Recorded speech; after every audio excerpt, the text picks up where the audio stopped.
Hello and welcome to the video which will conclude our discussion of the movies. We were talking about the Star Wars films. Let us continue where we left off.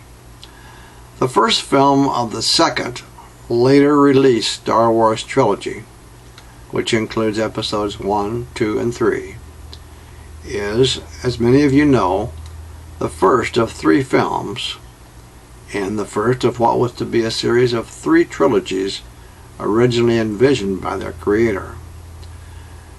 This later series is being called a prequel to the first release original trilogy of Star Wars films, which are episodes 4, 5, and 6.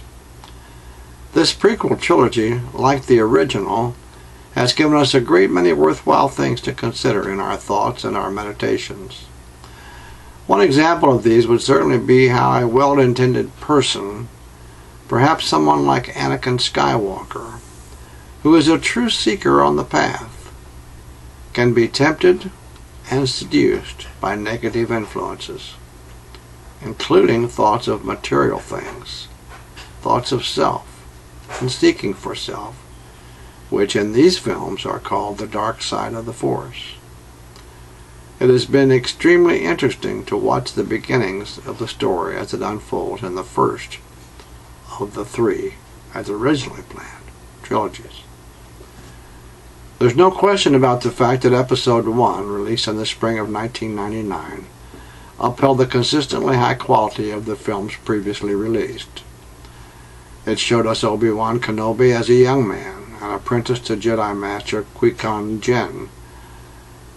We also saw the father of Luke Skywalker as a young child named Anakin, who was discovered to be very powerful in his potential as a Jedi. The viewer was also shown that the various planetary systems of the galaxy have generally been able to maintain order through a political body called their Senate. We were able to see the hints of future trouble as various individuals and groups were indicated to be those considering becoming involved in plans and activities which have in past times caused the downfall of many societies and caused great suffering for their people.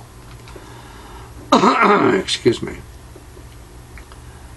The plans and activities that are hinted at as being considered are motivated by the desire for self and the desire for greater wealth, power, and control, meaning materialism, throughout the galaxy. This film laid the foundation for the entire Star Wars story as it began to unfold. Likewise, the second film of the prequel trilogy, released in the spring of 2002, continued to provide a high level of quality entertainment to its worldwide audience. This film, known as Episode 2, allowed us to see Anakin Skywalker as a young man, an apprentice to Obi-Wan Kenobi, now a Jedi Master. Anakin has been allowed to study the Jedi ways under the teaching of Obi-Wan. As Anakin's story unfolds, we begin to see some of the events in his life that have an influence on his seeming inability to make a complete commitment to the Jedi way of life. We can see as the story goes on the beginning of what can happen in the life of an aspiring Jedi when he begins to have too much of a tendency to think of self rather than considering a life of service. In fairness to any such aspirant, however, it is not easy to live a life which over years of time seeks less and less for self and more to serve. Such a life of service can be even more difficult for a young man Anakin's age, as depicted in this film. Nevertheless, it is possible for this to be done, even though setbacks from time to time are inevitable. Episode 2 also provided us with additional information. It was done very subtly, but it was nevertheless accomplished as a result of the fact that higher positive forces have inspired these films. The information that was being so subtly provided here was at the beginning stages of plans by those hinted at in Episode 1 to take over and eventually do away with the existing republic and its protections for the people are slowly and carefully being put into place and carried out. there is one who seems to show particular interest in the development and frustrations of young Anakin Skywalker. This film lays the groundwork for the final film in the prequel trilogy. For the final film of the trilogy, Episode 3, The Revenge of the Sith, was released to theaters on May 19, 2005, with long lines of Star Wars fans waiting for many hours to be among the first to see the third and final film in this trilogy. Because of the popularity of the stories, the public attended in such great numbers that the film at that time set new box office records for the release of a motion picture. Many have acclaimed that this picture was as good as the original movie released in 1977. That is indeed a high compliment. Those who attended expecting to see the same high level of entertainment that the Star Wars films have come to exemplify were not disappointed. In this final film of the prequel trilogy, we saw the young man Anakin Skywalker as an extremely capable Jedi apprentice to Master Obi-Wan Kenobi. As the story continues, the members of the Jedi Council are wary, however, of giving Anakin the title of Jedi Master despite his capabilities, because they appear to sense his seeming inability to let go of self completely and seek only to serve selflessly. Anakin finds this to be only one of a number of things that trouble him. A dream then further complicates Anakin's feelings when it seems to indicate unhappy future events concerning his wife, who of course is his secret wife. Another character still, a man whom the story shows as one who seeks power over the galaxy, sees the concerns and frustrations that Anakin is experiencing and uses them to move Anakin in the wrong direction, down a path that he knows will lead the young man to the dark side. Anakin, in a moment of crisis in the story, has to make a decision that will direct him down one of two paths, and in that moment of crisis, he makes the wrong decision and does so in a way that seems to commit him to the dark side of the Force for the rest of his life, as he begins the transition from Anakin Skywalker to Darth Vader. In seeking for self even indirectly, he inadvertently brings about that unhappy future event which he had tried to avoid by moving to the dark side of the Force. In addition, he helps to bring about the beginnings of a new empire and a resultant time when that which is good in the galaxy must retreat into a quiet time of exile until proper planning and preparation can be made for a rebellion against the Empire and light can once more be restored to the galaxy. The film ends with the birth and naming of the twins, Luke and Leia, the children of Anakin, who are then placed in their respective foster homes to later become two of the main characters in the trilogy of episodes 4, 5, and 6, thus leading us directly into the storyline of Episode 4, A New Hope. This final film, in the second, which is really the prequel trilogy, has much to teach us, and we will undoubtedly continue to learn more as we go back and review the film from time to time.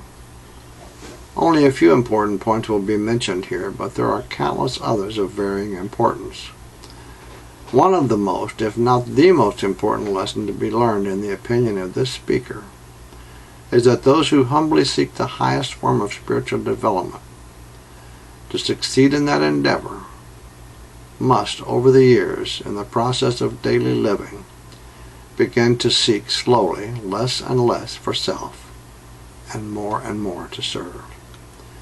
For those aspirants, that principle should already have begun to be incorporated into their daily lives, slowly, one day at a time, as they're able to do so. A second and very worthwhile lesson of this story is that of the importance of patience.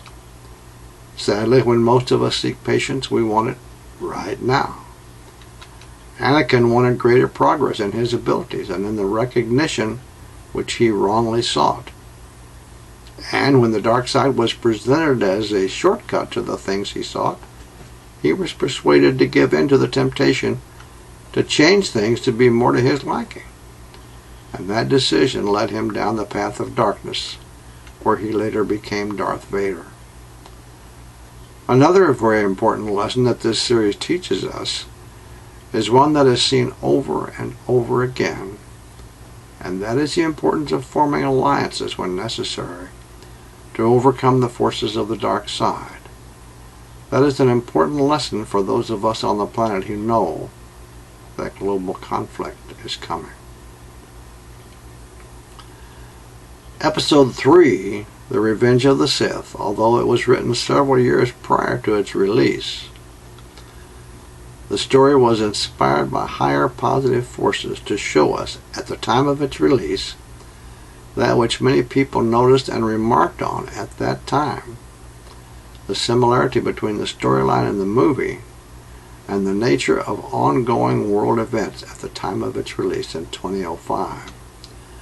From that, we will learn one additional important lesson: where the welfare of the galaxy, or the solar system, or the planet, or the country, and its inhabitants are concerned, one should perhaps consider the thought that it might not always be wise to blindly accept as truth, without further thought or question, every word that comes from the mouths of top leaders. Excuse me. As Padme Amidala wisely but sadly observes during a particularly significant session of the Galactic Senate in the film, so this is how liberty dies, to thunderous applause.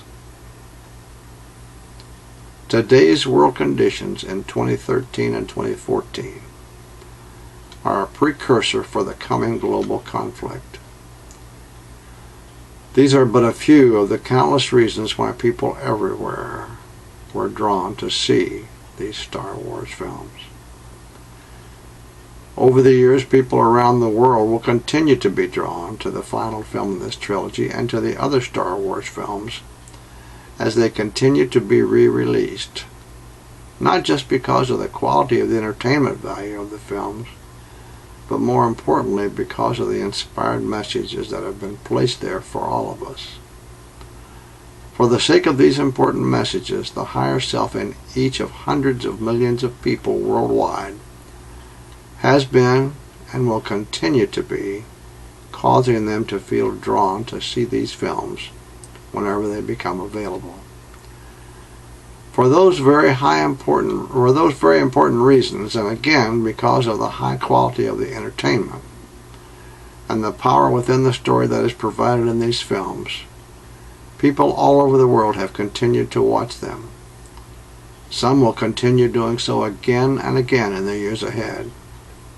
Given the world events that are yet to come, and the great importance of the inspired messages that these trilogies contain, related to those events yet to come, it is my hope that people around the world will, at least on a higher level, by their higher selves, be given a greater understanding of what is ahead and the importance of the messages in Star Wars films and other films related to those events and times, which in the past could still be considered as upcoming, but in fact are now ongoing and are well along in the progress. Excuse me. The Star Wars creator stated at the time of the completion of the second, or prequel trilogy, that he had then completed the series and had told the story that he had always planned to tell. That was apparently his intention at that time, and we should all have thanked him then for his efforts and for the inspired story that his genius brought forth. We certainly all owe him a great deal. However, in 1977, when the first film was released, he was at that time quoted as saying that he had a story that would be told in 3 trilogies. Given the nature of the rest of the story, we were not at all unhappy that he has somewhat recently changed his mind and decided that the Star Wars story will continue. It will be very interesting to see, now that he has sold the rights of the story to those at Disney Studios, whether the storyline will continue with the third, as originally planned, trilogy, which should include the special child mentioned below, or whether the story will simply continue for the sake of profit and entertainment. Since the originator of the series has been involved in the story for the next film, this speaker has high hopes, but we shall see. Getting back to the earlier films, the thread that is woven throughout the first release Star Wars trilogy is the same as the theme found in other films. Dune, for example, carries a highly similar theme, but points out openly the very special child, symbolizing the master of the Aquarian Age, whose work in our real world will begin in the not-too-distant future. Other movies, such as Starman, Willow, and The Golden Child, do not have such elaborate stories, but nevertheless very plainly point out the special child, who, in each story, is symbolic of the real person, the one who will eventually be recognized by some as the master of the Aquarian Age, just as Jesus, the Christ, was the master of the Piscean, or some say Piscean Age.